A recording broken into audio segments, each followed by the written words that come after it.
Hello, welcome to PlayStation Access. My name is Nathan. I'm here with Dave. Hello. Dave, I have played the new free update to Helldivers 2. And I am very, very jealous about it, Nathan, to be honest. Well, do you know, you don't have to be jealous for long because it's out now. Yes. It's being released right now, and it's called Omens of Tyranny. The huge headline for Omens of Tyranny is, as you can see on this key art, that the game now includes the third faction, which people have been discussing the arrival of for quite some time. It is a faction which was in Helldivers 1. That's the Illuminate. They're back. They are back. And you can see actually that they're back with new kinds of units. And what we're seeing here is a new kind of Illuminate, not from the first game. And they're humans who've been horribly experimented on. Little freeze frames so that you can see the human face in there. Yeah, that is nasty. It's a sad story. I don't know where they got the extra flesh from. What this gives these kind of ground units is a kind of a... Well, there's like a zombie vibe, right? Yeah, definitely. These are hordes, so headshots are nice. These are called the Voteless, and just for a little bit of colour, I'll explain what that thing is in a minute. Just for a bit of colour, the Voteless, as described in the actual text, former loyal citizens of Super Earth warped by Illuminate experimentation into mindless soldiers for their despotic regime.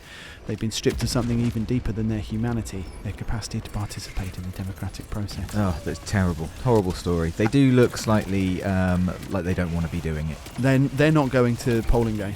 No. That's never happening.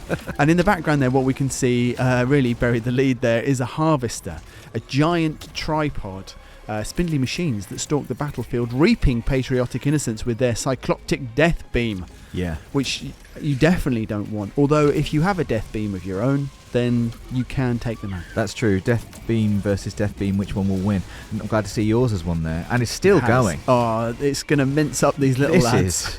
Oh my goodness me, this is Helldivers 2 at its best. And the ground is just scorched. Yeah, it's fantastic. It's melted. I really like the harvesters. They've got like a classic sci-fi tripod vibe to them. War of the Worlds. Very much so, yeah. The tripods.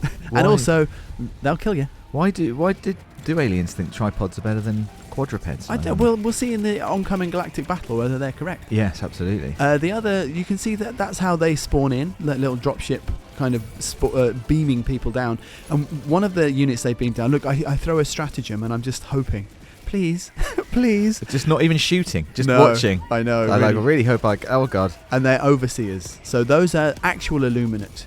They were once an aquatic species, Dave. And those overseers are hundreds of years old. That explains their feet. The aquatic, not the age. And it also explains why they can kill me. They've got the edge on me there. And also, if you see them in a group, as I do in this little clip, just run away. Yeah, absolutely. The fire gets pretty hectic pretty quickly. They've got really good jetpacks. They do, yeah. I mean, they've done something. I don't want to be unpatriotic, but there's something going on there. They've got that over a Super Earth, haven't they? Because my jetpack lasts for about 2 seconds. Yeah, I think we need to get back to Super Earth and say, please, when can we have their jetpacks? We should be able to do this. And this is the Horde in action, giving it some... I mean, that's what Hordes do. Yes, overwhelming. The Voteless, I'm just going to describe Hordes. Pretty. They run simple together by themselves. Yeah, quite mindless, and you think they're easy, but they get into numbers, and it becomes a problem. Which is classic Helldivers. And the last unit that I want to talk about, you can just see it in the distance there. It's called a Watcher. They're the eyes. So these are like the scouts, as other factions also have. And if you don't kill them quite quickly, they will call in reinforcements. But they can also do a bit of damage themselves. And they're just quite sinister. Look, I just run away from this one. They're quite sinister here.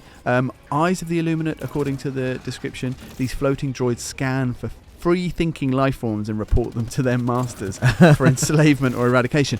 They don't need to with me, though. Look how badly I'm aiming at this one. Yeah, I couldn't even tell who you were aiming at there. No, I assumed it was someone in the background. Maybe it was the Overseer. Yeah, Eyes on the give prize. yourself a break. Yeah, I think you were maybe trying to...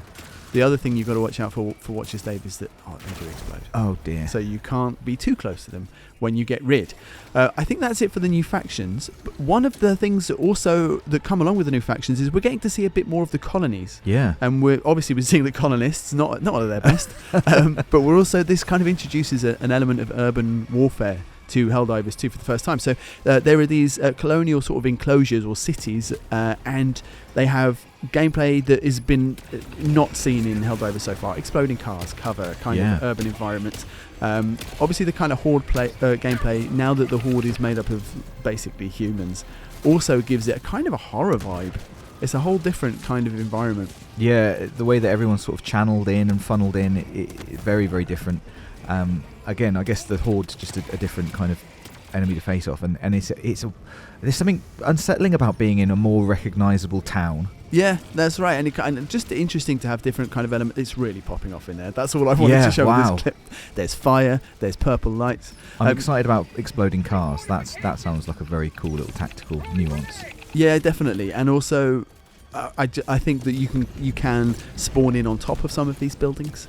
I did that. Yeah, I mean, it's quite difficult to gain a tactical advantage from up there, but I got a better view. So that was good. I can't say that I was really at my best during the urban warfare sections. I feel like I need a bit more practice. Although this is maybe my best clip. The weapon I've spawned in here is a little grenade launcher. And the thing about the Horde is they are quite slow moving. So you can blast a lot of them at once. That was nice. So that was quite satisfying. Huge other news. To go on the roads, no way. There is now a vehicle. This is the FRV, the Fast Recon Vehicle, which gives you speed, gives you a way to roll around the map as a team, but it also gives you, because this is Helldivers 2, new challenges. So this is the first time I accidentally spawned in right next to it. I tried to drive it. This is my genuine first attempt at steering this in a straight line. I just thought, I just want to head over that hill. Right hand down a bit.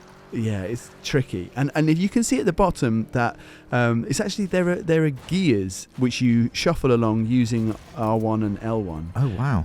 That's obviously to go into reverse, but also just to get into drive and then up the gear. I didn't actually get that fast, so I only went into like first gear. But I am assured you can master this and get extremely good at it. I'm not sure I can. You can simplify it in the accessibility controls, but I do believe you always need to manually go into reverse. And it's just got that Helldivers element of trying to do slightly tricky things in stressful situations, which has led to so much of the sort of amazing emergent gameplay, which you kind of see all over social when people have been enjoying the game with their friends. It's also that thing of, you can have this amazing bit of technology, but it doesn't mean that it'll be easy to use or that you won't. It won't actually do more harm than good to you. Absolutely. I mean, there is little protection on that gun. So that guy did get killed by an enemy, but it's also extremely easy to get killed by people just leaning out of the vehicle from the other side, or bad driving. If you're leaning out of a door and you hit a rock, then you're in big trouble. I think this is just the dream as well, this kind of gameplay. People always just want to get together in a vehicle and drive around. It's just fun. It looks cool. This isn't so cool. What's happening now? I put but this it's fun. Just because it also shows that there is a bit of a safe haven, and it can take. Look at that, the wheels off. Yeah. You can take quite a lot of punishment. Look at us riding off into the sunset. And now, just moving on to the more offensive stuff, I wanted to highlight some extra stratagems and some bits in the armory which are coming in a premium war bond, which is coming soon. The flame turret. Yeah. This is a flame sentry, and it just burns stuff real good. Yeah. Unfortunately, a lot of the things which are burning on this screen were recently humans.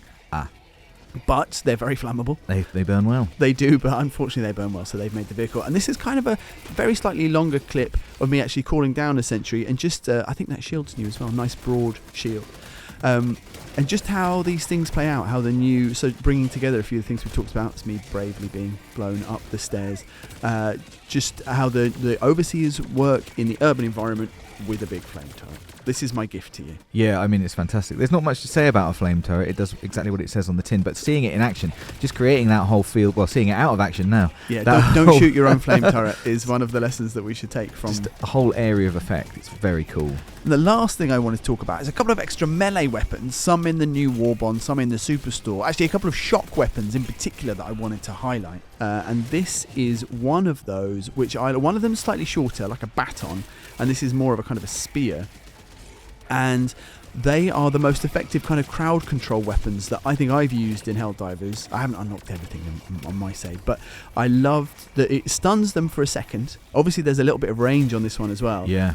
So it slows everyone down, and if you keep going, they will just burst, which is also to my. So you can see I've probably become too enthusiastic about the new shock weapon in this clip, because this clip goes on for a little while. Having something that can just slow things down, though, is so, because that's the thing in Helldivers is as soon as it's very easy to get overrun. Yes. And things. There's always stuff from behind you like this. There's always something somewhere. Things can basically move at the same speed of you as you pretty much, unless you're sprinting. Having something that can sort of control that. I kept this clip going because I just really like that little shot. Yeah, there was. This is I only saw this in the edit. I didn't actually see this when I was playing, and it's just a classic. Just a classic bit of Helldivers. We'll never get old, that. This is why we enjoy this game. So that's Helldivers 2 Omens of Tyranny, which you can play right now. Everything you've seen in this video you'll either be able to unlock in the free Omens of Tyranny update or in the new premium Warbond. Go and enjoy. Dave, thank you for joining me to take a look at this new update. Everybody, if you've enjoyed this video, please give it a like. Let us know what you think in the comments, and we'll see you again soon.